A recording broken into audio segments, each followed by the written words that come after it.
Carlos Ghosn maintains he wasn't escaping justice, he was fleeing injustice. I did not escape justice. I fled injustice and persecution, political persecution.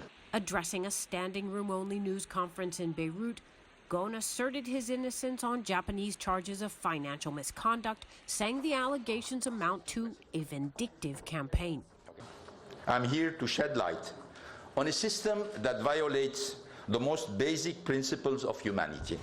Back in 2018, Ghosn was jailed in Tokyo for breach of trust and misreporting income, and later released to house arrest after posting nearly $14 million in bail. Last month, Ghosn escaped Japan by reportedly hiding inside a gear case that was packed onto a private jet flying through Istanbul on the way to Beirut. Where does Carlos Ghosn go from here? To remain vital as an automobile exec, some are floating the idea that he may opt for France. The French government says it won't extradite him to Japan if he makes a move in that direction. Stephanie Freed, CGTN, Beirut. And Japan's Justice Minister rejected Ghosn's claims. Masako Mori said she would continue to work towards his persecution. He has been propagating false information on Japan's legal system and its practice, both within Japan and internationally. This is absolutely intolerable. Japan's criminal justice system sets out appropriate procedures and is administered properly to clarify the truth in cases, while guaranteeing basic individual human rights.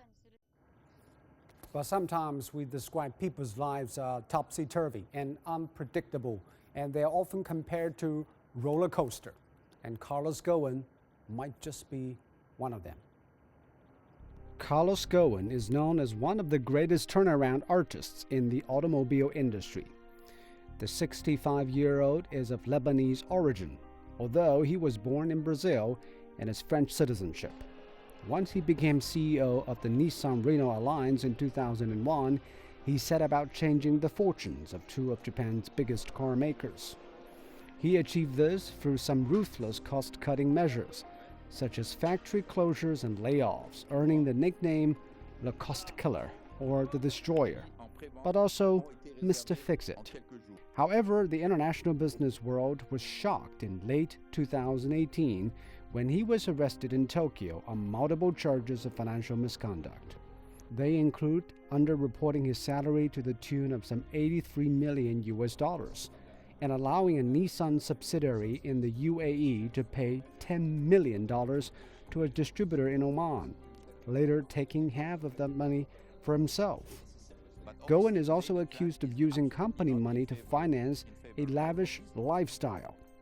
A prime example being this party for the 60th birthday at the Palace of Versailles in 2014, which is still available to view on YouTube. After his arrest, he alleged he was held in harsh conditions before being approved bail for $4.5 million.